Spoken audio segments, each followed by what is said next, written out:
उत्तरकाशी में आई आपदा के बाद, क्योंकि जो रेस्क्यू ऑपरेशन है वो लगातार जारी है, लेकिन जो टूटे हुए पुल और सड़कें हैं वहां पर राहत काम में कहीं ना कहीं मुश्किलों का सामना करना पड़ रहा है, क्योंकि ये जो टूटे हुए पुल हैं, टूटी हुई सड़कें हैं, वो लगातार चुनौती बनी हुई हैं। इनकी वजह से बचाव कार्य उस तेजी से नहीं हो पा रहा है जैसा होना चाहिए था। तो उत्तरकाशी के धराली में जो भयंकर तबाही की तस्वीरें सामने आ रही हैं, अब तक कई लोगों को बचाया जा चुका है, 190 से अधिक लोग रेस्क्यू कर लिए गए हैं, लेकिन अभी भी राहत बचाव कार्य जारी है। लेकिन इस बीच टूटे हुए पुल और सड़कें राहत काम का जो चुनौती है उनको बढ़ा रही है। हालांकि तमाम चुनौती के बाद भी बचाव दल रेस्क्यू ऑपरेशन में जुटा है और अब तक करीब 190 से ज्यादा लोगों को रेस्क्यू कर लिया गया है। वहीं मरने वालों की संख्या 5 हो गई है, जबकि हर्षिल के आर्मी कैंप में आए सैलाब में 9 सैनिक अभी भी लापता हैं। सर्च ऑपरेशन जारी है। वहीं मुख्यमंत्री पुष्कर सिंह धामी लगातार नजर बनाए हुए हैं। ऑपरेशन तो शुरू हो गया है, क्योंकि वहाँ पर सेना के लोग और आईटीबीपी के लोग, एनडीआरएफ, एसडीआरएफ सभी लोग वहाँ पहुँच गए हैं। मलबा काफ़ी ज़्यादा आया है और मलबा भी एक बार नहीं आया, 6 बार जो है तेज गति से मलबा आया है, 6 चरणों में। मुख्यमंत्री पुष्कर सिंह धामी लगातार उत्तरकाशी में बने हुए हैं, यहाँ पर कैंप कर रहे हैं। उनके साथ तमाम बड़े अधिकारी भी इस वक्त उत्तरकाशी में मौजूद हैं। दरअसल सड़कें बुरी तरह से क्षतिग्रस्त हुई हैं। ऊपर से लगातार हो रही बारिश रेस्क्यू ऑपरेशन में रोड़ा अटका रही है।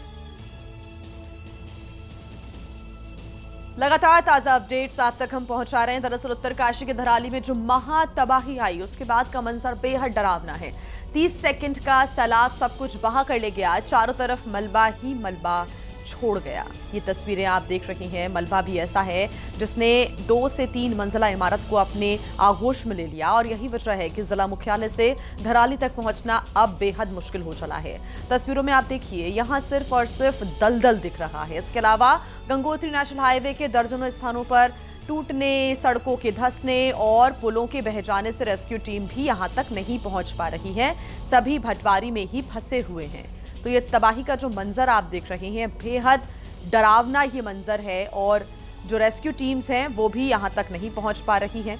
आप तस्वीरों में देख सकते हैं नेशनल हाईवे के दर्जनों जो मार्ग हैं वो टूटे हुए हैं, सभी भटवारी में फंसे हुए हैं। हेलीकॉप्टर से रेस्क्यू किया जा रहा है और धराली में एनडीआरएफ के कैंप की तस्वीरें भी सामने आई हैं। ये 2 तस्वीरें हम आपको दिखा रहे हैं। कई लोगों को सुरक्षित यहाँ पर ही रखा गया है, ये जानकारी फिलहाल मिल रही है।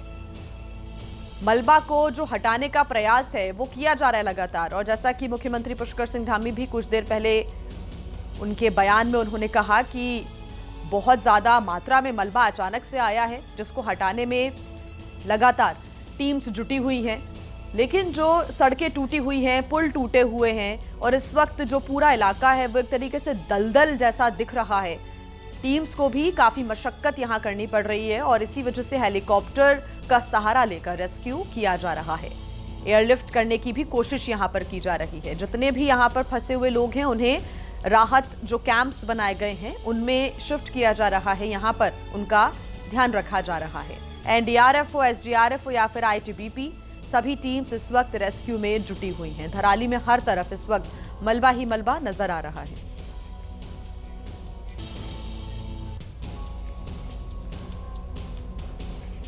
तो टीम्स का जो रेस्क्यू ऑपरेशन है वो लगातार जारी है। आईटीबीपी के जवान भी इस वक्त मौके पर मौजूद हैं और हर स्थिति पर यहां पर नजर रखी जा रही है। लोगों को निकालने का प्रयास किया जा रहा है। रेस्क्यू ऑपरेशन अभी भी जारी है। ऐसा माना जा रहा है कि कई लोग जो लापता है उन तक पहुंचने का प्रयास हो रहा है, लेकिन अब तक की मिली जानकारी के अनुसार 5 लोगों की मौत हो चुकी है। तो वहीं हर्षिल में बादल फटने के बाद 9 जो जवान हैं वो भी लापता बताए जा रही है। 9 सैनिक भी अभी लापता बताए जा रहे हैं, जानकारी मिल रही है। एनडीआरएफ, एसडीआरएफ, आईटीबीपी की टीमें रेस्क्यू ऑपरेशन चला रही हैं और राहत शिविरों में लोगों को लाया जा रहा है। और देखिए, उत्तरकाशी में महातबाही की तस्वीरों ने पूरे देश को डरा दिया। इस महातबाही का एक नया वीडियो सामने आया जिसमें एक कार भागीरथी नदी में बहती हुई नजर आई। कार नदी के पानी के साथ बहती जा रही थी। लोगों ने देखा कि हिचकोले खाती कार के अंदर एक व्यक्ति खुद को जिंदा रखने की कोशिश में था। वो देखो गाड़ी, आदमी पूरा भरा हुआ है। आदमी है, इसमें आदमी है। ये खौफनाक वीडियो उसी धराली गांव का बताया जा रहा है, जहां कल बादल फटने के बाद तबाही हुई। अब बहती हुई कार उस महातबाही की नई दास्तां दुनिया को बताती दिखी। उत्तराखंड में मौसम की आफत अभी कम नहीं होगी। मौसम विभाग ने कई जगहों पर बारिश का रेड अलर्ट जारी किया है।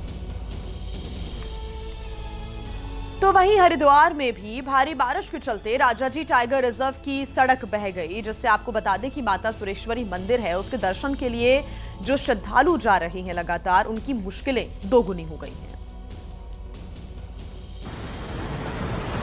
तस्वीरों में देखिए, मंदिर जाने वाला रास्ता दलदल में तब्दील हो गया है। जान जोखिम में डालकर श्रद्धालु घुटने घुटने तक दलदल से निकलते दिखाई दे रहे हैं। जरा सी चूक किसी की जान पर आ सकती है। टूटी फूटी सड़क पर पानी की तेज रफ्तार है, लेकिन श्रद्धालुओं की आस्था बरकरार है। यह नजारा हरिद्वार से 8 किलोमीटर दूर Rajaji tiger reserve Ranipur range का है, जहां से सुरकुट पर्वत पर स्थित सिद्धपीठ माता सुरेश्वरी मंदिर को जाने वाला रास्ता निकलता है, जो अब पानी में पूरी तरह बह चुका है। प्रशासन ने मंदिर जाने पर रोक लगा दी है। इसके बावजूद रोजाना श्रद्धालु मंदिर जाने का प्रयास कर रहे हैं, लेकिन मजबूरन उनको वापस लौटना पड़ रहा है। तो देखिए, स्थिति उत्तर प्रदेश के मुरादाबाद में भी ऐसी ही नजर आ रही है, क्योंकि यहां पर हो रही लगातार बारिश की वजह से हालात यहां बाढ़ जैसे हो गए। नदियां उफान पर है, कई गांवों का संपर्क आपस में टूट गया है और जनजीवन अस्त व्यस्त हो गया। इसके बाद भी लोग जान मुसीबत में डालकर तालाब बन चुकी सड़क को पार करने में लगे हैं। तस्वीरों में देखिए, बैलगाड़ी पूरी तरह से डूबी हुई है, उस पर बड़ी संख्या में लोग बैठे हैं। यहाँ तक कि बाइक भी लदी है, जिन्हें बैलगाड़ी से पार कराया जा रहा है। लेकिन सोचिए, अगर पानी का बहाव थोड़ा तेज हुआ तो क्या होगा? लेकिन लोग हैं कि मानने को तैयार नहीं। सबसे चिंताजनक स्थिति भीकनपुर पुल की है, जो एक बार फिर पानी में बह गया, जिससे कई गांव का संपर्क टूट गया है। उधर नदी का जलस्तर तेजी से बढ़ गया और अब पानी खेतों को पार करते हुए आबादी वाले इलाकों में घुसने लगा है। कई जगहों पर लोग सुरक्षित स्थानों की तलाश में इधर उधर भटक रहे हैं, तो कई लोगों ने छतों पर अपना ठिकाना बना लिया है। हालात ऐसे हैं कि जहां तक नजर जाएगी पानी और सिर्फ पानी ही नजर आ रहा है। उधर ग्रामीणों का कहना है कि शासन प्रशासन की तरफ से कोई भी मदद नहीं मिली है। और अब बात करते हैं बिहार के भोजपुर की, क्योंकि यहां पर भी बाढ़ का कहर जारी है। कई गांवों का जो संपर्क है वो टूट गया है। लोग अब भी मदद की आस में बैठे हुए हैं। जमीनी हकीकत जानने के लिए देखिए हमारी ये ग्राउंड रिपोर्ट। बाढ़ ने सड़कें निगल ली हैं और अब रास्ता बचा है सिर्फ नाव का। नेशनल हाईवे से सुहिया गांव पहुंचने का एकमात्र सहारा अब छोटी नावें हैं। ये बाढ़ की विभीषिका है और हर साल, लगभग हर साल अगर सामान्य से तेज अगर बारिश होती है तो यही स्थिति हो जाती है। भोजपुर जिले के जिस गांव में मैं जा रही हूँ, यहाँ आपको घर नजर आ रहे होंगे, लेकिन घर तक जाने का रास्ता आपको नजर नहीं आएगा। गांव तक का ये सफर आसान नहीं है। तेज धारा, पानी की गहराई और हर तरफ सन्नाटा, सिर्फ यही है इन रास्तों की पहचान। घर तो डूब ही गए हैं, रहने खाने के लिए भी जगह नहीं है, सोने के लिए बिस्तर भी नहीं है, क्योंकि वो भीग चुके हैं। गांव के अंदर जहां कहीं ऊंचाई वाले इलाके हैं, लोग वहीं डेरा डाले हैं। घरों में खाने पीने का सामान सीमित है और राशन अब दिन के हिसाब से पहुंच रहा है। सरकारी मदद भी नहीं पहुंच पा रही है। और उत्तर प्रदेश में भी लोग बारिश और बाढ़ की दोहरी मार झेल रहे हैं। बाढ़ की वजह से लोगों का जीना मुश्किल हो रहा है, तो उनकी फसलें भी खराब हो रही हैं। मिर्जापुर से दिखाते हैं आपको ग्राउंड रिपोर्ट। मिर्जापुर के 350 से ज्यादा गांव बाढ़ की चपेट में हैं। उसमें एक गांव सदर तहसील का तिलिठी भी है। यह गांव भी बाढ़ में घिरा हुआ है। गांव का दूसरे इलाकों से संपर्क टूट गया है। हमारी मौजूदगी इस वक्त मिर्ज़ापुर की सदर तहसील के टिल्ठी गांव में है और ये पूरा भी जो गांव है, आप देखिए कि बाढ़ की जद में आ चुका है। और ये जहां मैं खड़ा हूं, ये एक संपर्क मार्ग है जो मुख्य सड़क से गांव की सड़क को, गांव को जोड़ता है।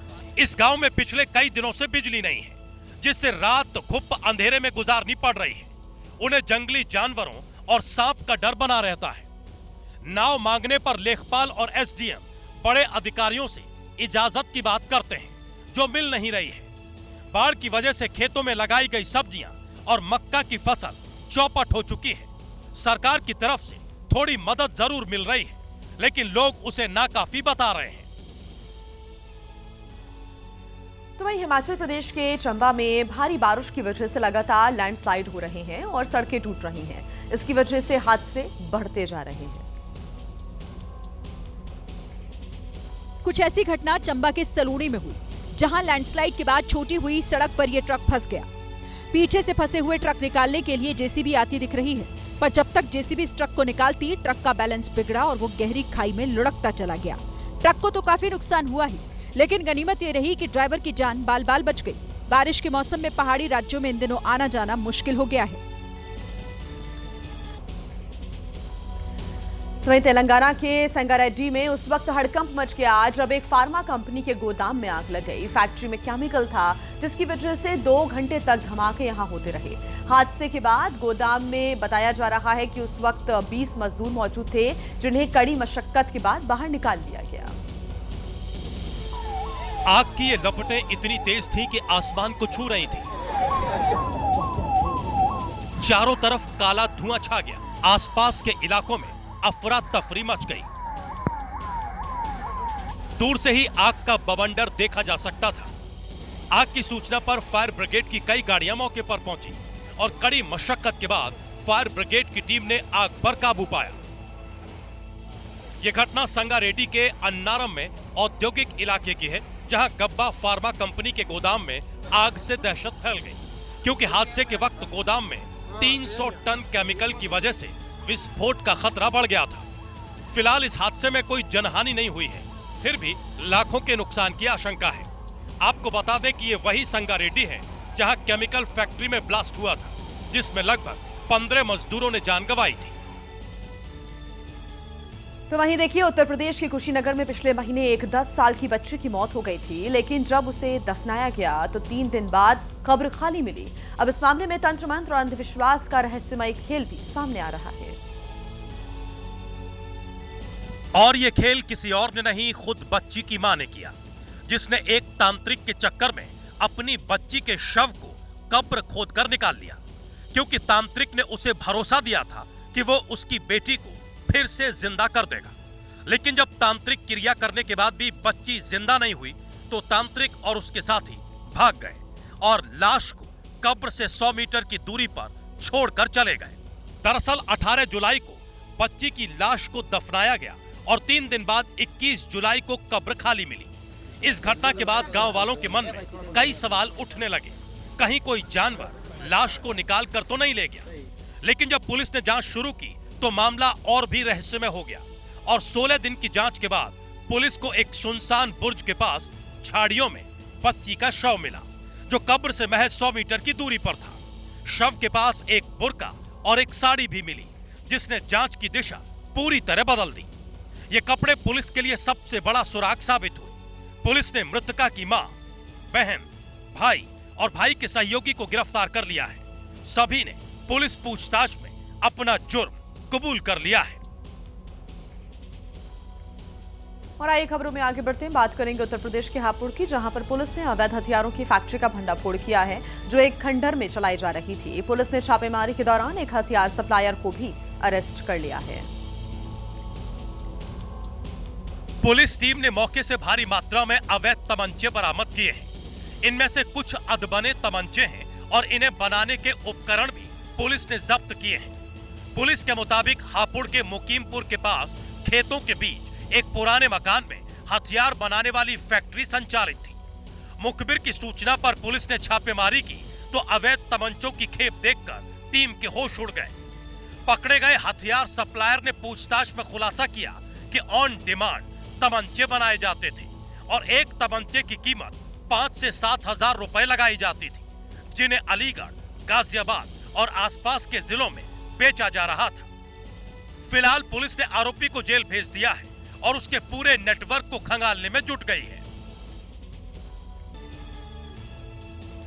और अब बात उत्तर प्रदेश के श्रावस्ती की, जहां पर उस वक्त मातम पसर गया जब घर के बाहर खेल रहे 2 मासूम नहाने के लिए तालाब के पास पहुंचे थे और डूबकर दोनों की मौत हो गई। दोनों मासूम की मौत से परिजनों में कोहराम मच गया। परिजनों का रो रो कर बुरा हाल। घर पर दोनों के शव पहुंचते ही भारी भीड़ जमा हो गई। हर कोई इस घटना से दुखी है। ये घटना श्रावस्ती के नासिरगंज कस्बे की है, जहां 7 साल का मुबीन और 5 साल का असगर तालाब में नहाने गए थे। तालाब की गहराई ज्यादा होने के चलते दोनों पानी में डूब गए। दोनों के घर न पहुंचने पर परिजनों ने देर तक तलाश की तो तालाब में एक बच्चे का शव उतराता मिला, जिसके बाद लोगों की मदद से दोनों शवों को बाहर निकाला गया। इस दुखद घटना से पूरे कस्बे में शोक छा गया। वहीं स्थानीय लोगों का आरोप है कि तालाब का निर्माण अवैध मिट्टी खनन करके हुआ है, जिसके बाद कई तरह के सवाल भी खड़े हो रहे हैं। महिलाओं पर दिए अपने विवादित बयान को लेकर कथावाचक अनिरुद्ध आचार्य ऐसे घिरे हैं कि उनसे जवाब देते अब नहीं बन रहा है, क्योंकि जब अनिरुद्ध आचार्य से इसको लेकर एबीपी न्यूज ने सवाल किया तो उनके भक्त गुंडई पर उतर आए और एबीपी न्यूज की संवाददाता के साथ कैमरे पर बदसलूकी करने लगे। हैरान करने वाली बात यह थी कि अनिरुद्धाचार्य के भक्त उन्हीं के सामने एबीपी न्यूज की महिला संवाददाता से बदसलूकी कर रहे थे और महाराज जी उन्हें रोकने की जगह मुस्कुरा रहे थे। आपके भक्त बहुत धक्का दे रहे हैं, महिलाओं को धक्का भी दिया जा रहा है महाराज जी। दरअसल एबीपी न्यूज संवाददाता ने अनिरुद्धाचार्य से उनके महिलाओं पर दिए बयान को लेकर सवाल किया था। महाराज जी, सिर्फ महिलाओं के लिए आप बोल रहे हैं कि ये बोल रहे हैं सब कुछ? जब आप बोल रहे हैं कि 25 साल की 25 साल की उम्र में कई जगह घूमा का क्या मतलब है? जिसके बाद अनिरुद्धाचार्य के भक्त भड़क गए और गुंडई पर उतर आए और महिला रिपोर्टर के साथ मारपीट करने लगे। जो तस्वीरों में नजर आ रहे हैं और लगातार इनके जो भक्त हैं, इनकी भी तस्वीर देखिए। कोई बाल पकड़ता है तो कोई रोकने की कोशिश करता है। जब भक्त बदतमीजी कर रहे थे तब वहाँ कई महिला भक्त भी थी, जो महिला रिपोर्टर को बचाने की जगह उल्टे बाबा के कहे विवादित बयान को सही ठहराने की कोशिश कर रही थी। सफर करके आया ना, शर्म तो नहीं आ रही ना आपको? मैडम, हम सच के साथ हैं। एक महिला होकर आप ऐसी बात कह रही हैं। लेकिन हद तो तब हो गई जब एक महिला भक्त ने एबीपी न्यूज संवाददाता पर हाथ उठा दिया। इस लेडी ने हाथ उठाया। ये वो भक्त हैं जो मारपीट पर आ गए हैं। जिसके बाद एक भक्त महिला रिपोर्टर को मारने के लिए आगे आता है और अपनी चप्पल उतारने लगता है। ये देखिए, चप्पल निकाल ली है, जूता निकाल लिया है। अनिरुद्धाचार्य के भक्तों से बचने के लिए एबीपी न्यूज संवाददाता को सीआरपीएफ जवानों की मदद लेनी पड़ी। सर सिर्फ सवाल पूछ रहे हैं, इसलिए हम जा रहे हैं। नहीं सर, हमें नहीं सर, आइए सर, इतनी बदतमीज। लेकिन बाबा के भक्त सीआरपीएफ के सामने भी महिला रिपोर्टर को धमकाने से बाज नहीं आए। सोचिए, ऑन कैमरा एक महिला रिपोर्टर के साथ बाबा के भक्त ये बदसलूकी कर सकते हैं, तो ऑफ कैमरा एक महिला के साथ क्या नहीं कर सकते। वहीं सवाल यह भी है कि अगर अनिरुद्धाचार्य ने इन्हें उसी वक्त रोक दिया होता तो शायद ये बदतमीजी नहीं करते, लेकिन अनिरुद्धाचार्य ने इन्हें रोका नहीं, जिससे बाबा के भक्तों को शह मिली। और अब खबर उत्तर प्रदेश के महोबा से, जहां पर उस वक्त दर्दनाक घटना सामने आई जब एक लड़की फांसी लगाकर आत्महत्या कर लेती है। सुसाइड के पीछे प्रेम प्रसंग को बताया जा रहा है। देखिए रिपोर्ट। दरअसल लड़की का अपने जीजा के मौसेरे भाई से अफेयर था। लड़की शादी के लिए कह रही थी, लेकिन लड़के के घर वाले तैयार नहीं थे। जब बार बार कहने के बाद भी बात नहीं बनी तो लड़की ने ये आत्मघाती कदम उठा लिया। इनका प्रेम प्रसंग कम से कम नहीं तो 4 से 5 साल से चल रहा था, और जिसमें लड़की पक्ष वाले तैयार थे और लड़की पक्ष वाले इनके अमित के माँ बाप से 4 से 5 बार कई बार रिक्वेस्ट कर चुके हैं, लेकिन वो शादी के लिए तैयार नहीं हो रहे थे। लड़की ने फांसी उस वक्त लगाई जब घर में कोई नहीं था, क्योंकि बड़ी बहन की तबीयत खराब थी, जिसे देखने के लिए घर के सभी लोग गए हुए थे। इधर 19 साल की गीता फांसी के फंदे पर झूल गई। फांसी लगाने से पहले गीता ने मंगलसूत्र पहना हुआ था, जो उसे उसके प्रेमी ने भेजा था। लड़की के घर में मातम पसरा है। वहीं कुछ रिश्तेदारों का कहना है कि लड़के का बड़ा भाई बबलू अगर शादी में रोड़ा न बना होता तो गीता ने ये कदम न उठाया होता। उत्तर प्रदेश के झांसी में लगातार हो रही बारिश की वजह से जर्जर सरकारी स्कूलों की नींव हिलने लगी है, जो कभी भी हादसे का रूप ले सकती है। लेकिन इसके बावजूद भी स्कूल्स में पाठशाला चल रही है। तस्वीरों में देख सकते हैं, स्कूल परिसर पानी से लबालब है। स्कूल की छतों से पानी टपक रहा है। दीवारों पर नमी और दरारें पड़ गई हैं। किसी भी वक्त हादसा होने का खतरा मंडरा रहा है। स्कूल परिसर में पानी की निकासी न होने के चलते पानी के ऊपर काई तक जम गई है। स्कूल जाने वाला रास्ता भी कीचड़ से भरा हुआ है। ऐसे में गंभीर बीमारियों का खतरा भी बढ़ गया है। तस्वीरें झांसी के मोठ तहसील के पुंज कस्बे की हैं, जहां उच्च प्राथमिक कंपोजिट विद्यालय की हालत बद से बदतर हो चुकी है। लेकिन शिक्षा विभाग नींद में सोया है। और ऐसा हाल सिर्फ इसी स्कूल का नहीं है, बल्कि कई सरकारी स्कूलों का है। मजबूरन कई अभिभावकों ने अपने बच्चों को स्कूल भेजना भी बंद कर दिया है। और आई खबरों में आगे बढ़ते हुए बात करते हैं बेंगलुरु की, जहां केकेआरपुरम मेट्रो स्टेशन पर उस वक्त हड़कंप मच गया जब स्टेशन पर एक लावारिस टूल बॉक्स मिला, जिससे अफरा तफरी मच गई। जांच के लिए बम स्क्वाड को बुलाना पड़ा। दरअसल एक काले रंग का टूल बॉक्स मेट्रो स्टेशन के बाहर लावारिस पड़ा हुआ था। टूल बॉक्स पर ताला भी लगा था, लेकिन जब आने जाने वाले लोगों की नजर इस पर पड़ी तो अफरा तफरी मच गई, जिसके बाद तुरंत पुलिस की टीम घटना स्थल पर पहुंची। साथ ही बम निरोधक दस्ता और फायर ब्रिगेड को भी बुलाया गया।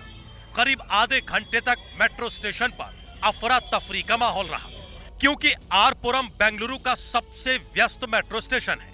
स्वतंत्रता दिवस नजदीक है। शहर में कई वीआईपी कार्यक्रम भी प्रस्तावित हैं, इसलिए लावारिस टूल बॉक्स को लेकर कोई लापरवाही नहीं बरती गई। लेकिन जब टूल बॉक्स खोलकर उसकी जांच की गई तो सबने राहत की सांस ली। बाद में पुलिस जांच में यह पता चला कि यह टूल बॉक्स किसी जाधव नाम के शख्स का था, जो गलती से छूट गया था। तो वहीं उत्तर प्रदेश के मुजफ्फरनगर में एक नर्स की बेरहमी से हत्या कर दी गई। इस सनसनीखेज वारदात से पूरे इलाके में हड़कंप मच गया। पूरा मामला आपको बताते हैं रिपोर्ट में। महिला का शव उसके घर में मिला, जिसकी जानकारी मिलने पर पुलिस और फॉरेंसिक की टीम मौके पर पहुंच गई। पुलिस ने शव को कब्जे में लेकर पोस्टमार्टम के लिए भेज दिया और मामले की बारीकी से जांच शुरू कर दी। कैमरे के अवलोकन से एक व्यक्ति संदिग्ध रूप से घर में आता हुआ दिख रहा है स्पष्ट रूप से। उसे ग्रामवासियों द्वारा पहचान कराया जा रहा, संभवतः वो इसी ग्राम का होना बताया जा रहा। घटना स्थल पर जांच के दौरान पुलिस को कई और अहम सुराग भी हाथ लगे हैं। पुलिस ने आरोपी की गिरफ्तारी के लिए कोशिशें तेज कर दी हैं। वहीं दूसरी ओर गांव में इस घटना को लेकर के तरह तरह की चर्चाएं हैं। कई लोग इस हत्या को चोरी की वारदात की अफवाहों से जोड़कर देख रहे हैं। हालांकि पुलिस ने लोगों से अफवाहों पर ध्यान न देने की अपील की है। तो वहीं उत्तर प्रदेश के प्रयागराज में पुलिस और अपराधियों की मुठभेड़ हो गई और इस मुठभेड़ में झारखंड का एक कुख्यात माफिया घायल हो गया। घायल हुआ कुख्यात माफिया आशीष रंजन उर्फ छोटू सिंह, जो झारखंड के धनबाद का रहने वाला है। वो कई आपराधिक मामलों में वांटेड भी है। पुलिस को खुफिया जानकारी हाथ लगी है कि वो अपने गुर्गों के साथ किसी वारदात को अंजाम देने प्रयागराज की तरफ बढ़ रहा है। तो वहीं यूपी एसटीएफ और प्रयागराज पुलिस ने उसे पकड़ने के लिए जाल बिछा दिया।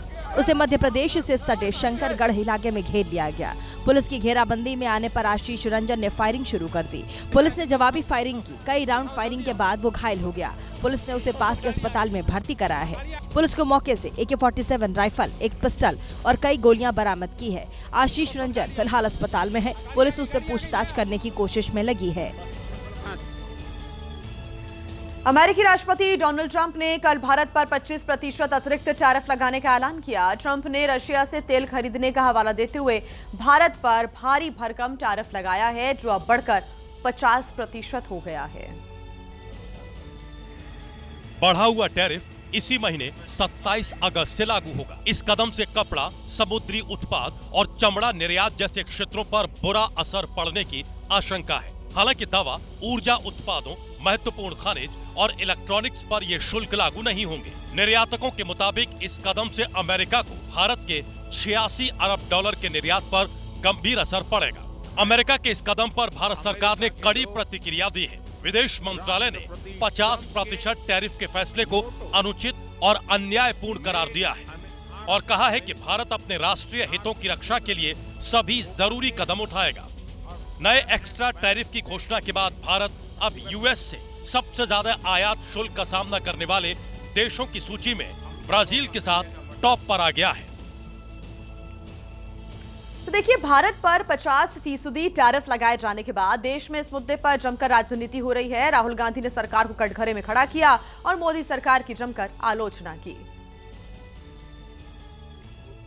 राहुल गांधी ने पीएम मोदी के हाथ बंधे होने का आरोप लगाया और सोशल मीडिया पर लिखा कि ट्रंप का 50% टैरिफ आर्थिक ब्लैकमेल है, अनुचित व्यापार समझौते के लिए भारत को धमकाने का एक प्रयास है। बेहतर होगा कि प्रधानमंत्री मोदी अपनी कमजोरी को भारतीयों के हितों पर हावी न होने दें। Well, we hope and pray that at least now Mr. Modi flexes his muscle. Whether it comes to America, Mr. Modi has not really looked into their eyes.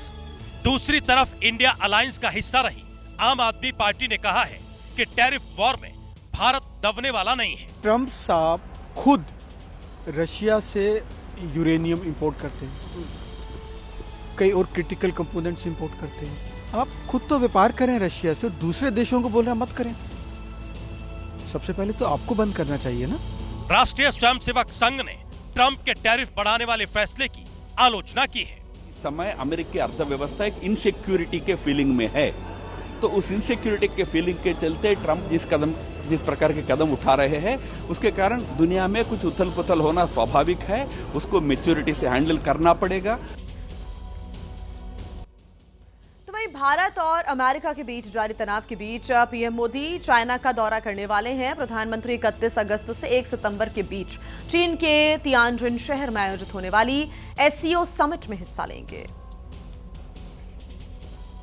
PM Modi की 2019 के बाद ये पहली चीन यात्रा होगी।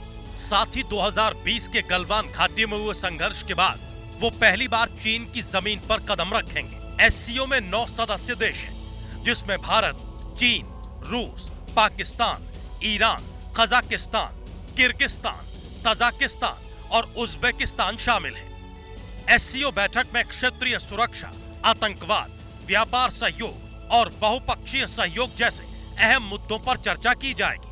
मोदी इससे पहले 2018 में वहां गए थे। बतौर प्रधानमंत्री पीएम मोदी का ये छठा चीन दौरा होगा, जो 70 सालों में किसी भी भारतीय पीएम की सबसे ज्यादा चीन यात्रा है। चीन के साथ हमारा एक बहुत पुराना रिश्ता है और कई मुद्दों पर हमारे विवाद भी हैं। प्रधानमंत्री जी वहां जा रहे हैं तो बहुत अच्छी बात है और चीन के साथ बैठ के दो टूक बात करें और पड़ोसी के साथ हमेशा एक अच्छा रिश्ता रखना चाहिए, यह चाणक्य नीति भी कहता है।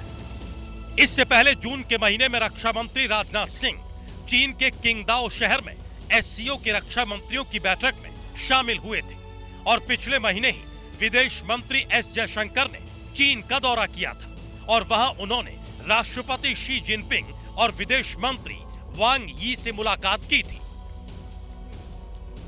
और आइए अब बात करते हैं छत्तीसगढ़ की, जहां के रायगढ़ में बड़े दिनों के बाद एक अपराधी को जमानत मिली। जमानत मिलने के बाद जब उसकी रिहाई हुई तो समर्थकों ने उसके साथ जुलूस भी निकाला। जैसे ही हिस्ट्री शीटर दुर्गेश महंत जेल से बाहर निकला, समर्थकों ने फूल माला से उसका स्वागत किया। इसके बाद सड़क पर जो जुलूस निकला उसमें महंगी महंगी गाड़ियां शामिल हुई। हिस्ट्री शीटर के साथियों ने सड़क पर बवाल काट दिया और ये वीडियो सोशल मीडिया पर भी अपलोड कर दिया। लेकिन जैसे ही वीडियो पुलिस के पास पहुंचा, हिस्ट्री शीटर दुर्गेश महंत को एक बार फिर से गिरफ्तार कर लिया गया और वापस जेल में डाला गया। हिस्ट्री शीटर दुर्गेश महंत मारपीट के आरोप में पिछले 3 महीने से जेल में बंद था और ये भी तय है कि अगर दोबारा इसे जमानत मिलेगी तो ये जुलूस निकालने की गलती तो बिल्कुल नहीं करेगा। तेलंगाना के करीमनगर में एक पत्नी ने मर्डर की ऐसी साजिश रची कि पुलिस भी हैरान रह गई। पुलिस ने पत्नी और उसके आशिक को गिरफ्तार कर सलाखों के पीछे भेज दिया है। रमा देवी नाम की इस महिला ने अपने पति को मौत की नींद सुलाने के लिए एक कीटनाशक का इस्तेमाल किया, जिसका आइडिया इसने यूट्यूब से लिया था। पुलिस के मुताबिक संतोष नाम के शख्स को शराब की बुरी लत थी। आए दिन वो अपनी पत्नी के साथ मारपीट करता था। इधर इसी दौरान पीड़ित महिला की मुलाकात राजैया नाम के शख्स से हुई और दोनों में प्रेम संबंध हो गया। इसके बाद दोनों ने मिलकर संतोष को हटाने की साजिश रची। पहले संतोष को खूब शराब पिलाई गई और बाद में उसके कान में कीटनाशक डालकर उसे मौत के घाट उतार दिया गया। पुलिस ने कॉल डेटा, फोन लोकेशन और सीसीटीवी फुटेज के आधार पर तीनों को गिरफ्तार कर रिमांड पर भेज दिया। यूपी के अमेठी में पुलिस ने 6 दिन पहले हुई एक महिला के मर्डर में इस मामले में पति को गिरफ्तार कर लिया है और वजह आप सुनेंगे तो आप भी आपका माथा पकड़ लेंगे। देखिए रिपोर्ट। दरअसल दोनों में खाना बनाने को लेकर विवाद हुआ था, जिसके बाद पत्नी घर से निकल गई। इसी दौरान मौका पाकर दादू मंगता नाम का ये शख्स भी अपनी पत्नी का चुपचाप पीछा करने लगा। तभी एक जंगल में एक सुनसान जगह पाकर अपनी पत्नी इलायची देवी की ब्लेड मारकर हत्या कर दी और शव को वहीं छोड़कर फरार हो गया। पुलिस ने जांच के बाद आरोपी दादू मंगता को गिरफ्तार कर लिया और वारदात में इस्तेमाल हथियार भी बरामद कर लिया। और वहीं हरियाणा के सोनीपत में पुलिस ने 1 साल पहले हुए ब्लाइंड मर्डर केस की गुत्थी सुलझा ली है। पुलिस ने इस पूरे मामले में पत्नी और उसके प्रेमी को गिरफ्तार कर लिया है। वारदात का पूरा खुलासा तब हुआ जब मृतक प्रीतम का फोन ऑन हो गया और इसी के बाद कड़ी दर कड़ी सबूत जुड़ते चले गए और पुलिस आखिरकार कातिलों तक पहुंच ही गई। दरअसल पिछले 10 जुलाई को नाले के पास पुलिस को एक शव मिला जिसके हाथ पैर बंधे हुए थे। केस ब्लाइंड मर्डर का था और न ही पुलिस के पास कोई ठोस सबूत था, लिहाजा पुलिस ने शव को मोर्चरी में रखवा दिया। लेकिन 1 साल बाद ही मृतक प्रीतम का फोन ऑन हो गया। पुलिस ने जांच आगे बढ़ाई तो पता चला कि फोन रोहित नाम का शख्स चला रहा था। ये वही शख्स था जिसके संबंध मृतक की पत्नी से थे। सोनिया अपने पति से परेशान थी और रोहित के साथ रहना चाहती थी। दोनों ने साजिशन प्रीतम को गाँव बुलाया और उसकी गला घोटकर हत्या कर दी। छत्तीसगढ़ के बिलासपुर में कत्ल की ऐसी सनसनीखेज वारदात सामने आई है जिसने भी सुना उसके रोंगटे खड़े हो गए। पुलिस ने आरोपी को गिरफ्तार कर सलाखों के पीछे भेज दिया है। दरअसल पत्नी का हत्यारा कोई और नहीं बल्कि पति मौलाना ही निकला, जिसने अपनी प्रेग्नेंट बीवी को एसिड पिलाकर मौत के घाट उतार दिया। ये मौलाना इतना शातिर था कि बीवी का शव यूपी के मिर्जापुर ले जाकर दफना दिया ताकि किसी को कोई शक न हो और डेथ नेचुरल लगे। महिला के परिजनों को जब शक हुआ तो मौलाना के खिलाफ जांच शुरू की गई। पुलिस ने 14 दिन बाद शव को कब्र से निकालकर दोबारा पोस्टमार्टम के लिए भेजा तो सच्चाई सामने आ गई। पोस्टमार्टम रिपोर्ट में साफ हुआ कि महिला के मुंह को एसिड से जलाया गया था और शरीर पर 4 गंभीर चोट के निशान थे। इससे साफ हो गया कि महिला को पीटने के बाद एसिड पिलाकर मारा गया। इधर पुलिस अब अस्पताल प्रबंधन की भूमिका की भी जांच कर रही है, जिसने बीमारी का फर्जी डेथ सर्टिफिकेट जारी किया था। बात कर लेते हैं राजस्थान की, जहां के अजमेर से एक अनोखा चोर सामने आया है। चोर ने पहले 2 घरों का ताला तोड़ा और चोरी की और फिर चोरी की रकम बच्चों में बांटने लगा। इसका सीसीटीवी फुटेज भी सामने आया, जिसमें देखा गया कि चोर जब रास्ते से लौट रहा था तो बीच में कुछ स्कूली बच्चे मिल गए और वो सभी को 500 रुपए के नोट बांटने लगा। दरअसल बाइक सवार बदमाशों ने नसीराबाद इलाके के 2 घरों का ताला तोड़कर उसे निशाना बनाया था। वहां से कैश के साथ साथ ज्वेलरी भी चोरी की और फिर बाइक से ही भाग निकले। चोर इतने भी अच्छे नहीं थे, इन्होंने सिर्फ कुछ बच्चों को ही पैसे बांटे और बाकी पैसे और गहने लेकर अपने साथ फरार हो गए। जांच में पता चला कि चोरों ने एक घर से 50,000 रुपए नगद और करीब 5.5 लाख रुपए की ज्वेलरी चुराई, जबकि दूसरे घर में कितने की चोरी हुई इसकी पड़ताल चल रही है।